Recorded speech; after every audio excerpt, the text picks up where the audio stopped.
They were supposed to be revolutionary, but ended up being ridiculous. Built to win wars, if only they worked. I'm your host, Callum, with co-hosts Garrison and Clint, and this is Duds of War, the podcast that dives deep into the worst, weirdest, and most misguided weapons ever inflicted on soldiers, sailors, and unsuspecting engineers throughout history. From the French Chauchat, the so-called light machine gun that jammed if you looked at it wrong, to the Panjandrum, a British rocket-powered reel that exploded before it ever reached its target. To the pigeon-guided missile club, we're investigating the deadliest failures and forgotten flops that were somehow considered a good idea at the time. We'll talk to historians, weapon experts, and maybe a few retired reenactors. We'll separate myth from fact and answer the big question: what happens when military ambition meets mechanical disaster? And trust me, it gets stupid. Whether you're a history buff, a military tech nerd, or just loving a good train wreck in slow motion, Duds of War is your new favorite rabbit hole. So join us every episode as we uncover the worst weapons ever made, because sometimes the battlefield's biggest threat was the weapon you brought with you. Available wherever you get your podcasts, because not everything that goes bang works. Hello and welcome to the very first episode of Duds of War. My name is Callum, I am the host, and I have my co-host here, Clint, with me. And this is going to be the first of our series looking at the absolute worst of what weapons have been made during history. Looking at stuff like the Sims Dudley dynamite gun and stuff like that. But first, we're going to look at probably the OG in the world's worst weapons, the first one people seem to think about when asked what is the worst in the world. And that, of course, is the much beloved Chauchat light machine gun, the OG in shit. That is true, and it's ridiculous looking at that. Oh, it has all the hallmarks of, you know when something looks like it's supposed to work, it does.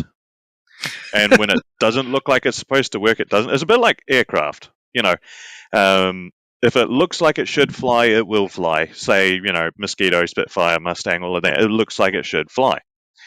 And then if it doesn't look like it should fly, it certainly does not. With a few exceptions, there are a few exceptions to that where you have things that are ugly as sin flying around. Just look at 1920s and 30s French flying boats. Those things have aerodynamics of a brick. They kind of force laws of physics out the way and just go, fuck it, we're doing this. So what he was trying to say is, instead of fly-by-wire, this thing needed fire-by-wire. Oof. So, Clint, got to ask you, how much do you know about the Chauchat?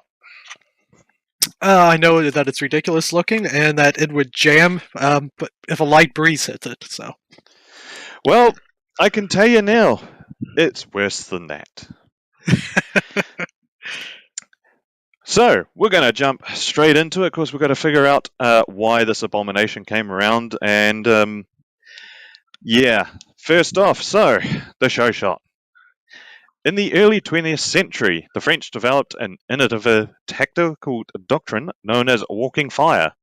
Traditional tactics had relied on massed infantry charging through intense enemy fire to engage at close range, culminating into a bayonet combat, also known as walking straight into them and walking over the fallen comrades who died in front of you.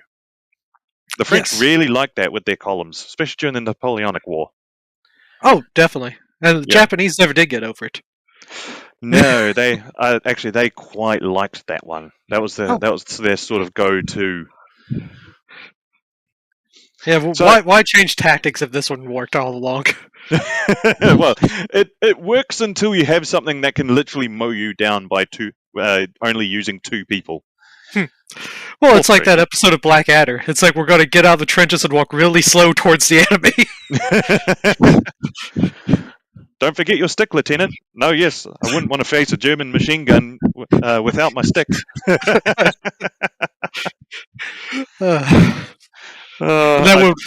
for Paul. Okay, yeah, go on. that's for Paul. Although, also my favorite is when he throws his helmet up and it gets shot up Yes. Comes back like Swiss cheese. Oh, good episode, that one. Very. So, in contrast, the new approach prioritized the safety and effectiveness of the attacking soldiers. Infantry advances were now supported by covering fire from troops equipped with semi-automatic rifles and machine guns, who would suppress the enemy during the approach. This revolutionary concept was underpinned by earlier developments in firearm technology. As early as the mid-1890s, French engineers had begun working on semi-automatic infantry rifles. Between 1897 and 1907, about 10 years, they produced more than a dozen experimental rifle designs, along with specialized cartridges, because why keep things as a standard? So designers recognized the shortcomings of the 8mm by 50 rimmed cartridge, originally a hasty adaptation of the black powder Grass MLE 1874 round for smokeless powder. This cartridge, with its rimmed and outdated design, was ill-suited for modern semi-automatic weapons. Hence why they used it. Exactly. It's like, it doesn't work. Fuck it. Despite this, the French military continued to rely heavily on the standard Lebel ammunition and did not adopt more modern, smaller caliber cartridges in significant numbers until the 1920s. Yeesh. I mean, that's that sort of whole thing of like, we could make this better, but we're not. But yeah, why Until bother? it's too late. Until a lot of people have lost their lives because of it. Or we've spent a lot of time and money developing something that was just shit. Oh yeah. So, the Chauchat's design dates back to 1903, and its long recoil operation is based on the John Browning designed Remington Model 8 semi-automatic rifle of 1906. Not, as often claimed, on the later 1910 designs by Hungarian inventor Rudolf Frommer, who created the commercial Frommer stop pistol. Have you ever seen one of those? No, I don't think I have. Now, if you want sort of 1910s steampunk style guns, the Frommer stop pistol is incredible looking. Originally it was I want to say a 9mm semi-automatic, but they did prototype a full automatic version with an extended magazine. Yeah, they look really cool. That is strange looking.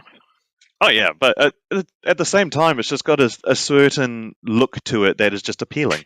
It's very early trying to figure out how an automatic weapon works and how to design one. So, the Chauchat machine rifle project began between 1903 and 1910. Shows you how long it takes anything to do in France. At the French Army Weapon Research Facility near Paris, the Atelier de Construction de Pateux is short for it's abbreviated to APX. I'm going to be calling it APX because anyone who speaks French will want to kill me right now. It's their own fault for speaking French. Yeah. The goal was to develop a lightweight, portable automatic weapon that could be operated by a single soldier while firing the 8mm Lebel service cartridge.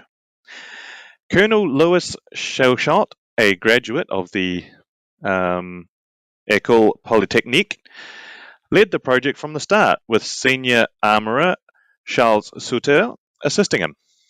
Between 1903 and 1908, 8 trial prototypes were tested at APX.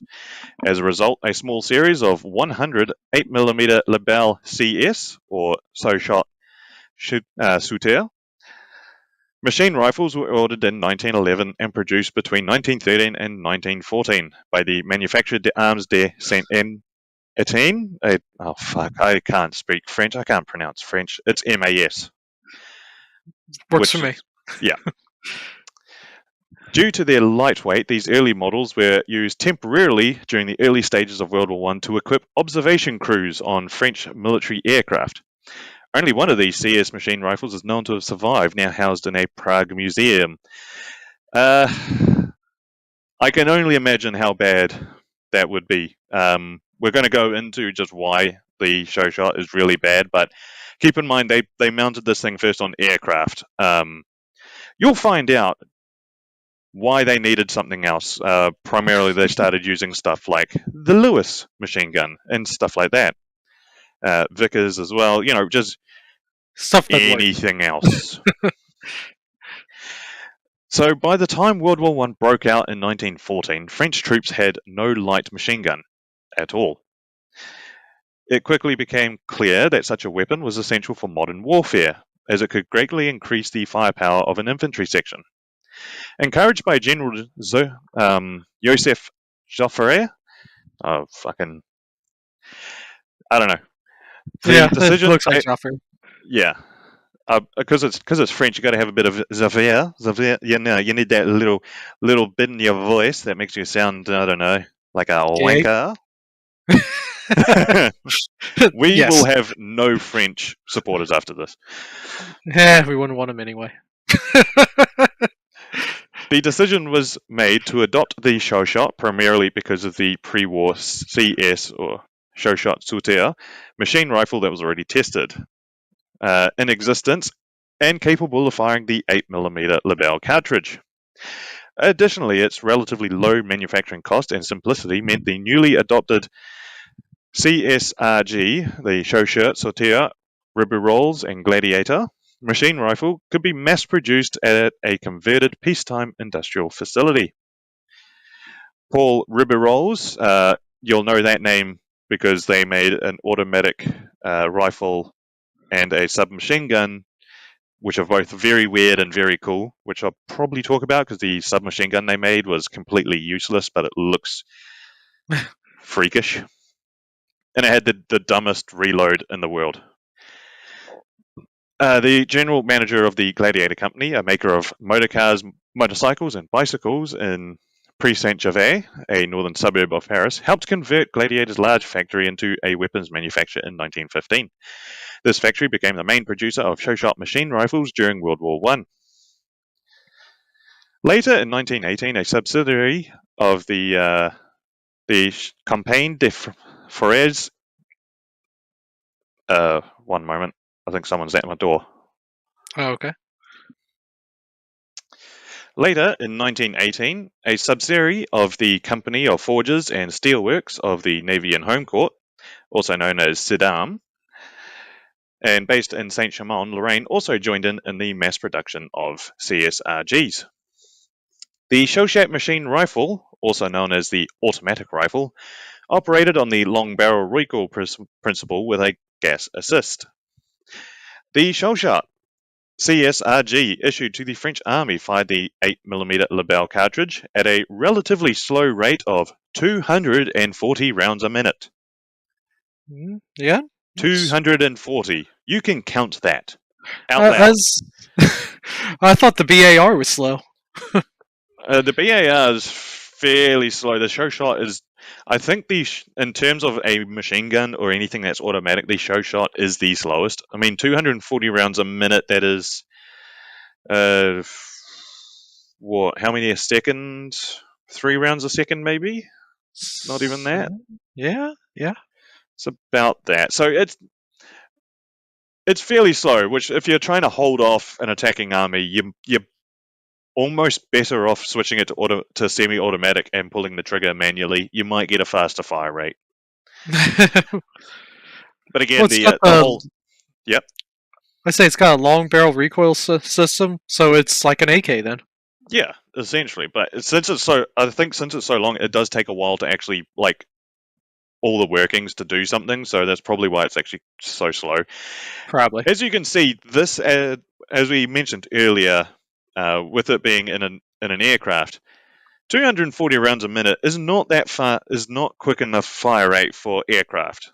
Even during World War I, that would be... I mean, yeah, World War I, even then, you're kind of struggling a bit, like, yeah, it's just not fast enough. Now, weighing at just 9 kilograms or 20 pounds, it was significantly lighter than other contemporary reportable light machine guns, such as the 12 kilogram or 26 pound Hotchkiss M1909 Benet Misser, which is a very cool looking machine gun, Mm-hmm. and the 13 kilogram or 29-pound Lewis gun. The Chauchat was a select fire weapon capable of both automatic and semi-automatic modes. Now, it is quite light, 9 kilos, 20 pounds, which is a good thing, right? Yeah, give me the extra 9 pounds. Give me something reliable like the Lewis. Well, that's the thing. The Chauchat had a horrendous recoil. Like, Oh, I didn't even think about that. Yeah. the recoil is pretty bad on a Chauchat. It has this bipod that's very spindly, and it is firing an 8mm cartridge, which is still quite large. Now, what does that compare to the 8mm Mauser? 8mm Mauser, that's 7.92 by 54? Yeah, I 59? believe so. I believe 54.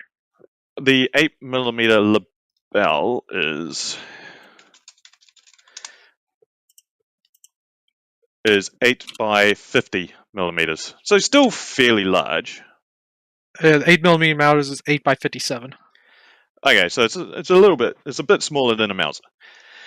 And that's got crazy recoil on a K98. Yeah, so you can imagine this with only 20 pounds or 9 kilograms supporting it. Mm-hmm. There are cases, this is one of those cases like, it is very light. That is not a good thing, to be honest. I mean, well, you look at now squad assault, squad support machine guns, stuff like that, you know, the SAW, the Mini-Me, all of those, they fire 5.56, which is quite low recoil, and they're quite lightweight because you have a low-powered cartridge.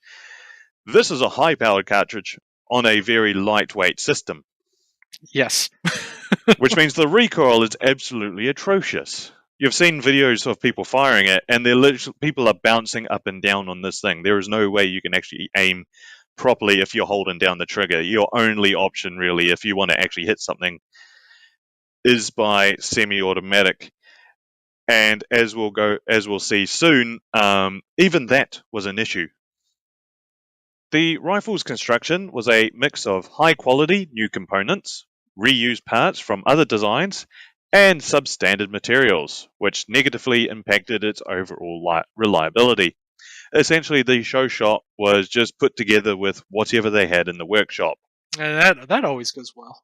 Oh yeah, like, you know, when you mix things with when it says reused from other designs, that means you have to, you know, modify and jury rig it in, which we always know it always works. You know, forcing something into a design it's not supposed to be in. 100%.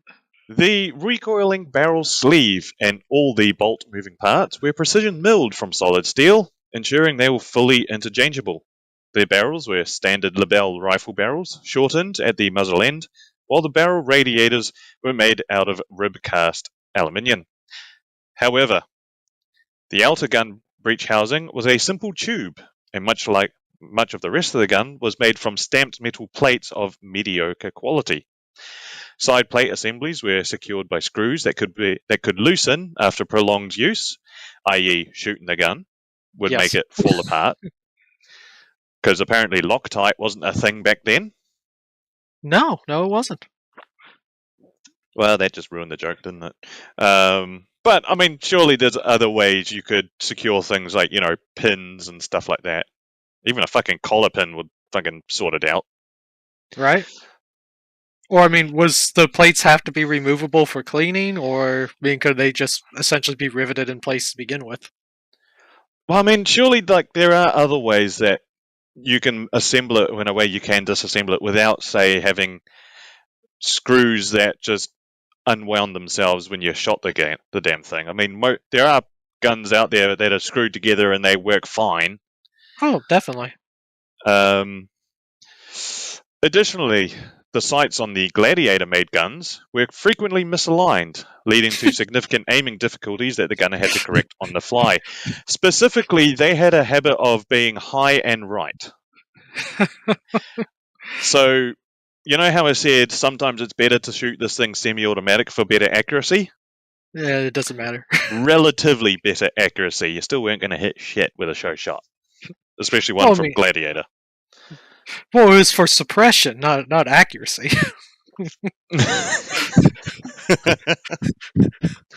To be fair, yes, the original idea was to have a sling and you hold it down by your hip and you're just firing as you're walking. But, I mean, still, there are some points in the war you actually have to use the sights. And well, the sights are for indirect fire. Now, it gets worse. How? Well, then the Americans took a look at their Chauchat and thought, this thing, it sort of works. It has a lot of downsides to it. Yeah. Another thing that we need to talk about was the magazine of the Chauchat. It has a very interesting design. It is a banana half moon crescent type thing. It Yeah. holds 20 rounds, although frequently they only loaded around 16 to 18, as if you overloaded it, the spring would seize up, it would jam in the breech, and the round couldn't be extracted as well. The other thing that they put into the design was these magazines were open-sided. They were open on the side. You could see the rounds going in and out. Which if it's jamming up and you just for usability, yeah, it's probably a good thing you can see the rounds. If one starts to get a bit wonky, you can clear it. It's a bit easier like that. The downside is you're in World War One. You're in trenches with mud. When things move, you don't want mud in them, and when you have big open slots and stuff like that where mud can get into, it kind of makes things worse. I can see that. Yes. Of course, with the 180-degree bloody curve as well, springs don't like that when they're trying to push against something. Oh, definitely not. So when you're trying to get a spring, forcing it 180 degrees back on itself around a fairly large circular loop, and you have an open magazine where mud and water and anything can get into it, it doesn't even matter about the jamming mechanism in the Chauchat itself. The magazine will jam itself just by virtue of being around. So the Americans tried to change this. Between 1916 and the end of 1918, a total of 263,300 Chauchat machine rifles have been manufactured, which really is the antithesis of sunk cost fallacy. As I say, was this like an elaborate money laundering scheme, or? Honestly, when you're reading into it, it's like I think it's one of those, we have it. It sort of works. So if we produce enough of them, eventually it might just sort itself out. Like there might just be enough of them that at some point you might get a full 20-round mag shot across 3 or 4 different machine guns. Yeah. But I think a lot of it is, especially for France during the war and stuff like that, there wasn't a lot of time to develop new stuff, and they kind of just had to go with what they had. I mean, Britain and Germany had easier times developing new stuff, but that's because the war wasn't in their backyard. Where France it was, and France was heavily in the fighting. You've only got so much time to design new stuff, don't you? Makes sense. Yeah. So, of these, yep, go for it. But eventually, when you think they would be like, hey, how about we buy some of them off of England instead?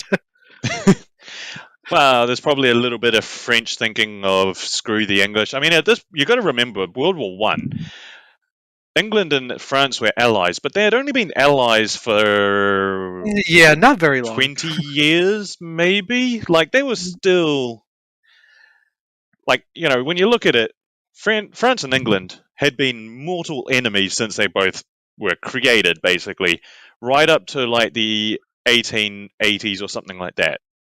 It was always France versus England. Then suddenly they become allies out of necessity, primarily looking at, Germany. But, it's still, they weren't like, they'd only been allies for a short amount of time. So I think there's a little bit of that going on as well. I mean, even nowadays. Yeah, you got to look at it through the lens of 1914. Yeah, it's different times when you look at it versus like nowadays. Okay, so of these 262,300 show shots, the Gladiator factory produced 225,700 CSRGs in 8mm Lebel and 19,000 in the US caliber 30-06 between proper round. between April 1916 and November 1918. Yes, the 30-06 is bigger than the 8mm, is it? It's a proper round. It's still 30 caliber. So, but is it? How big is it compared to like 8mm, or is it just more like design and shape, powder, and all of that? Pretty much. I mean, the 30-06 is a more powerful round than the 8mm Lebel. Oh, definitely. So, Saddam produced 18,600 CSRGs, all in 8mm, between October 1917 and November 1918. The Saddam manufactured show shots were generally better finished and functioned more reliably than those produced by Gladiator. By the time of the armistice, the French army had stock of 63,000 CSRGs. While the French military at the time considered the show shot inferior to the more reliable Hotchkiss M1914 machine gun, a very cool-looking machine gun, although wildly different to anything else anyone else have had, because basically everyone else, the British, the Germans, even the Austro-Hungarians, they based everything off the Maxim machine gun, which the Russians had developed. The French took one look at it and went, nah. Water cooling? Nah, let's go air cooling. Belt fed? Nah, let's go stripper fed. Spade machine gun? Spade pistol? Nah, let's go pistol grip. They took one look at it, what everyone else had, and went, nah. It was also very heavy. The shell shot, lightweight, portable, and potential for mass production made it valuable. Unlike the Hotchkiss, which was a heavy tripod-mounted machine gun, the show shot was designed to be lightweight, highly portable automatic weapon, which would enhance the firepower of infantry squads during assaults. One notable advantage was its ability to be fired while walking, aka marching fire, thanks to a sling that could be hung over a shoulder hook on the gunner's upper left side of the Y-strap. The CSRG 1915 show shot used the Ball D 8mm ammunition, the standard French round until 1932, when it was replaced by the improved Ball N 8mm Lebel. As show shots were retired, they were not converted to the Ball N, making them incompatible with the new cartridge. To ensure proper operation, only the Ball D 8mm should be used in a show shot 1915. The easiest way to distinguish the two cartridges is the Ball D has a brass-colored bullet, while the Ball N has a shiny silver one. When the United States entered World War I in April 1917, after, picking which side to go for, took their time. You got to think these things out. Yeah, just wait till the last 6 months of the war and then claim it was your victory. I mean... Sorry, as a Commonwealth, I have to do that shot each time. The American Expeditionary Forces, the AEF, arrived in France without automatic weapons or field artillery. What is this, the Marines? Must have been. Yeah, I think the Marines were the first, actually. As a result, they turned to their French allies to purchase ordnance. General Pershing selected the Hotchkiss M1914 machine gun and the show shot machine rifle, designated automatic rifle model 1915 show shot by the AEF and nicknamed Show by the troops. They were to equip US infantry between August 1917 and November 1918 the armistice, the Gladiator factory developed 16,000 Chaushots in 8mm Lebel and later 19,000 in the 30-06.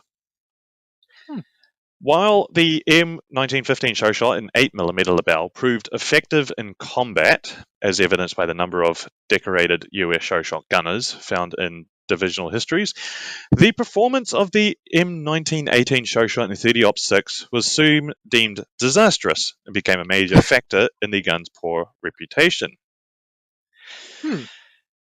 It's mainly to do with the fact that they converted them to 30-06 on a very lightweight and shit frame.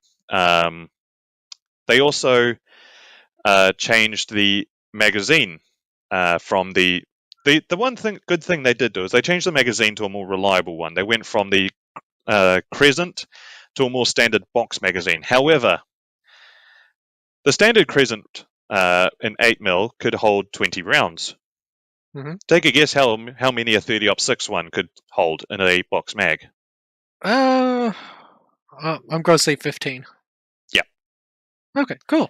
Only 15 rounds, which, I mean, then again, when you actually look at the optics, most of the time you loaded a standard 8mm Chauchat with 18 to 17 rounds just so you so you mitigate some of the jamming. So it's not too bad, but they did make it a smaller.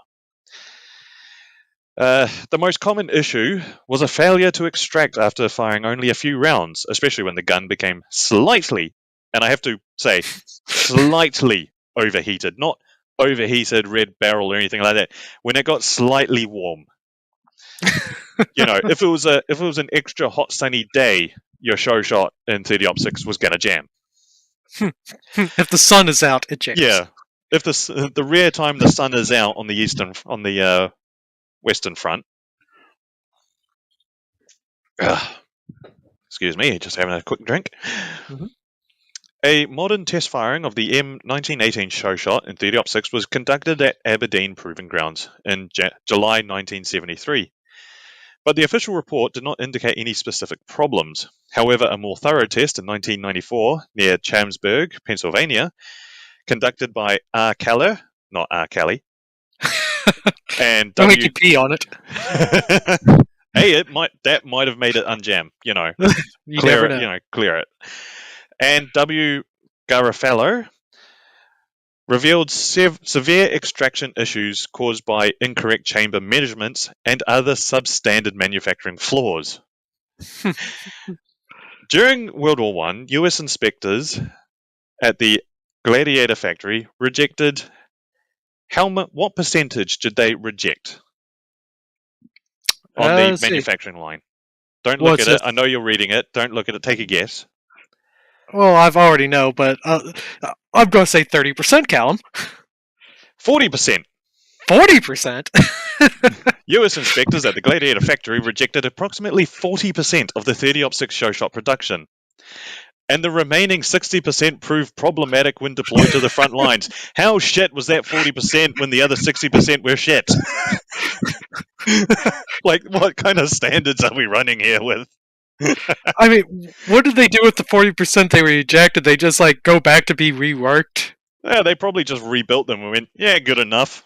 I mean, if you're sending out 60% of what you're manufacturing are known by the troops as being dog shit, and everyone knows they're shit, and you reject 40% of what you make, what did they just jam and couldn't fire at all? What bar are we going here? Because the bar for a Chauchat apparently is pretty fucking low. Right? Oh. I could just see, the rework. It's an inspector looking at it, taking a hammer and fucking, hitting the side. Okay, yeah, that looks like it's a line now. Oh, Jesus. Due to limited supplies, the newly manufactured and superior M1918 Browning automatic rifle, or the BAR, which goes on to be quite famous in history, is actually one of the probably better automatic rifles in the world. Oh, definitely. I mean, not as good as, say, the Bren gun, but, that's just me. There's a video. Have you seen the video of Lee Ermey comparing the BAR and the Bren gun? Oh, that's an oldie, yeah. Yeah. I stand by it, though. The Bren is better. Anyway. Back in during World War II, the factory that I work at now, we make jet aircraft engines now.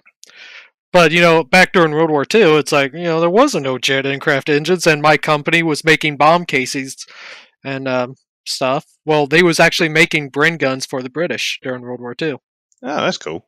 Yeah. But you haven't got a few of them left over in a storeroom somewhere? No, but there is one in a display case. Oh, that's cool. You'll need to get a photo for me. I can't do that. It's getting company policy to take pictures of anything inside the building. Boring. Yeah. Well, again, we make jet aircraft engines, so for the military. I'm sure you can find all those specifications on War Thunder. Oh, I'm sure you could. You look hard enough, they'll be there. Yes. Okay, so due to limited supplies, the newly manufactured and superior M1918 Browning automatic rifle, or BAR, was only allocated sparingly and very late during the Meuse-Argonne offensive in late September 1918. As a result, about 75% of US divisions were still equipped with a Chauchat in its original French M1915 version, chambered in 8mm Lebel, at the time of the armistice in 1918, November 11th. You can only tell. Can you guess just how annoying the logistical supplies would be? So that everything that the US are using is 30-06, except for their light machine guns, which in 8mm Lebel. I'm just wondering how many failures they had for people trying to load 30-06 into an 8mm. Oh, guaranteed they did that. They just weren't paying attention and trying to load 30-06 into a crescent and wondering why it's operating Why it's even not worse. Or they might not have actually noticed a difference in operation, to be honest. I mean, yeah, if it would feed in the chamber.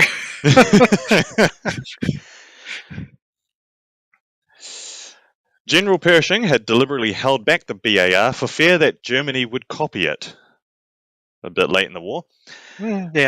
But it is also known that the first batch of BARs were had improperly tempered recoil springs, meaning their early introduction could have caused problems. Now it kind of makes sense. That's kind of you want the US Army to use the BAR. You want to make sure it actually works first. Right. Something the French should have actually taken notice of, but here we are. One of the most telling accounts of the Chauchat's poor performance comes from then Lieutenant Lemel. What the fuck kind of name is that? Lieutenant Shepard. Lieutenant Shepard, who recalled, quote, "I spent the last few weeks of World War I back in the hospital, but I'll tell you one thing the boys later told me. The day after the armistice, they got the word to turn in their Chauchats and draw Browning automatic rifles. That BAR was so much better than that damned Chauchat. If we had only had the BAR 6 months before, it would have saved so many lives." I could see that. Yeah. How many people died because their Chauchat jammed? Probably more than you'd like to think about. Exactly. As noted by World War I veteran Lawrence Stallings in The Doughboys, 1963, and in US divisional histories, 3 American Chauchat gunners were awarded the Medal of Honor in 1918. Private Nels Wald, 35th Division, 138 Infantry, KIA, posthumous. Private Frank Bart, 2nd Division, 9th Infantry, and Private Thomas C. Neighbor, 42nd Division, 107th Infantry. They probably got that because they managed to get a full magazine without jamming. Poor guys. Ugh. Several prototypes of fully enclosed dirt-proof Chauchat magazines were successfully tested in May and June of 1918, but they arrived too late to be implemented in service. By then, stronger open-sided standard magazines had already been issued, along with tailored canvas gun covers to protect the weapon from mud during transport. Additionally, a flash hider was provided to reduce the gun's visibility. Then again, it is firing an 8mm in an open bolt configuration. I'm sure the noise alone would draw fire. If it's open bolt, you're going to have a flash from the bolt too. That as well, and 2 very deaf gunners. Because Exactly. what's noise pro back then? There was no such thing. Yeah. No, that's just it's called tinnitus. Oh yeah, yeah. Once you get tinnitus, those big bangs just become pops. The initial 2-man Chauchat team, which was considered effective, expanded to a 4-man squad in October 1917. This squad consisted of the squad leader, the gunner, the first ammo bearer, who handled the magazines, and an additional ammo bearer. Both the gunner and the assistant gunner, or purveyor as they were called, carried a .32 ACP Ruby pistol with 3 magazines, each holding 9 rounds, as part of their standard equipment, and probably worked much better than the Chauchat. I was just thinking that myself. The squad leader and the magazine carrier were typically armed with either a rifle or a Bertha carbine. Do you know how many rounds a Bertha could hold? No idea. 3. Oh. Yeah. Oh, jeez. I feel sorry for the French. They really got screwed over with their guns. I mean, the Lebel rifle, the one that holds 8 rounds, that's actually a very good rifle. But, a lot of the other stuff they had was just not that good. The extra personnel in the squad primarily assisted with carrying loaded magazines, managing malfunctions. Boy, he was busy. Yeah. And protecting the gunner. But their main role was to carry additional ammo, which significantly increased the squad's combat load. This structure, focused around suppressive fire, laid the foundation for the modern infantry squad or fire team, with the machine gun serving as the centerpiece of its combat formation.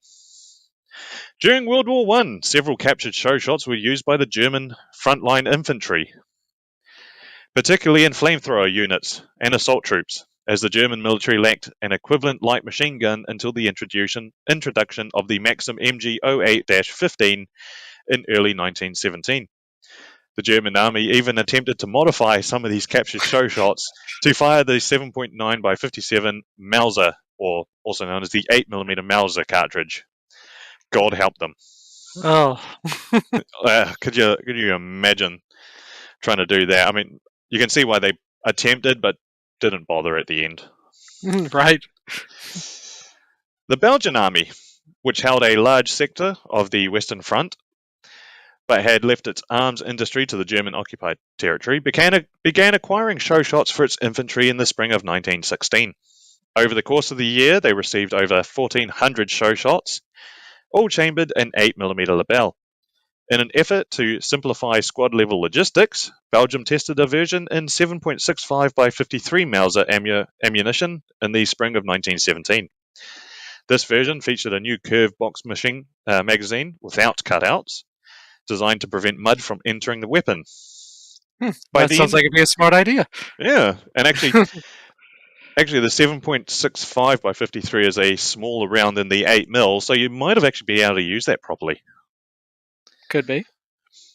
By the end of the war, Belgium had acquired nearly 7,000 Chauchats. Reportedly, about half of these were either produced in or retrofitted to the 7.65 Mauser version, with around 3,250 in active service and an unknown number in reserve, accounting for combat losses. However, these figures are inconsistent with records showing that 4,000 Belgium M1915-17s were sold to Yugoslavia. By 1924, Belgium reported having just 2,902 automatic rifles to the League of Nations, with none in reserve. They just didn't want to admit it. It's like, no, we don't have these. Don't let everyone know we got them. Yeah, it's like, please, they'll invade us in a sec. The remaining Chauchats were modified to address several design flaws. The most noticeable modification was the addition of covers to protect the gun's orifices from mud and dust. Why does that sound dirty? It does. Less visible improvements included a sturdier bipod and a latch to secure the upper receiver to the lower receiver. So what? It was just free floating there the entire time, or? No, they must have been the screws then. Okay. I think. These post-war upgraded rifles were designated Fusil Militaire, FM 1915-27. They remained in service into the 1930s, including some rear line troops in 1940. The Royal Serbian Army received at least 1,400 Chauchats, locally known as Puxcom Mitch Pushkom Rala. I can't pronounce that.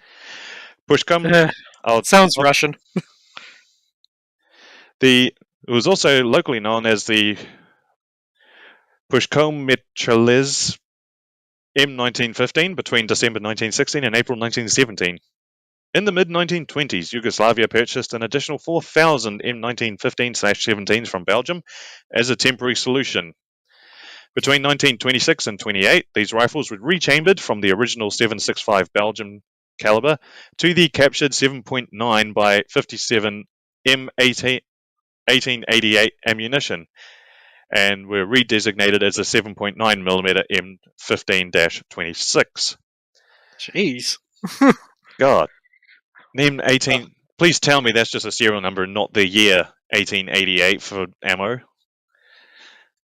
Let me look that up really quick.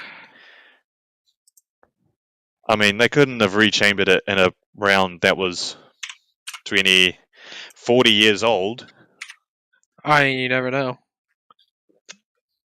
While you search it up, we'll go through a few other countries that used it, including Greece, or the Hellenic Army use. The Chauchat entered service with the Hellenic Army in 1917, chambered for the 6.5 by 54 Mannlicher Schnauer cartridge, and used a semicircular magazine. During the Greco-Turkish War, Turkish National Movement forces used captured Chauchats. The weapon continued to see frontline use during the Greco-Italian War. The Poles had the Chauchat. After World War I, Poland received French military aid, including over 2,000 Chauchats, which were extensively used during the Polish-Soviet War 1919 to 1921. Following this, Poland purchased additional Chauchats, bringing the total to 11,869. These became the standard Polish light machine gun, designated the RKM WZ-15. In the from what I'm getting here, the M88 7.9mm cartridge is a Chinese round. The M1888. Yeah, I can't find anything M1888, but I'm finding M88 7.9mm. I mean, it's the Mannlicher. How do you say that? Okay, the round was originally used for the German M1888. Okay, that makes more sense. In the mid-1920s, approximately half of these were successfully converted to 7.92 by 57 Mauser, or 8mm Mauser, and were redesignated as the RKM WZ-15-27. These rifles remained in service until the early 1930s. One example of the Polish Chauchats in 8mm Mauser is preserved at the Ministry of Defence National Firearms Centre in Leeds, UK. In 1936 to 37, Poland sold around 2,650 Chauchats abroad, including to the Mexican Army, Republican Spain, and international surplus markets. Oh, who would want one? It'd kind of be cool to have one. Well, not to shoot, because, I quite like having a workable shoulder. The Finns used them. During the Winter War between Finland and Soviet Union, France donated over 5,000 surplus Chauchats to Finland. Is this why the Finnish don't like the French? Oh, just one of the reasons, probably. Yeah, which was in need of automatic weapons. The weapons arrived too late for combat, but were used during the Continuation War, primarily on the home front. After the war, they were stored until 1955, and later sold to Inter-Armco between 1959 and 60. World War II use. There were some countries that still used them in the Second World War. Chinese-made copies of the Chauchat were captured by Japanese forces during the Second Sino-Japanese War.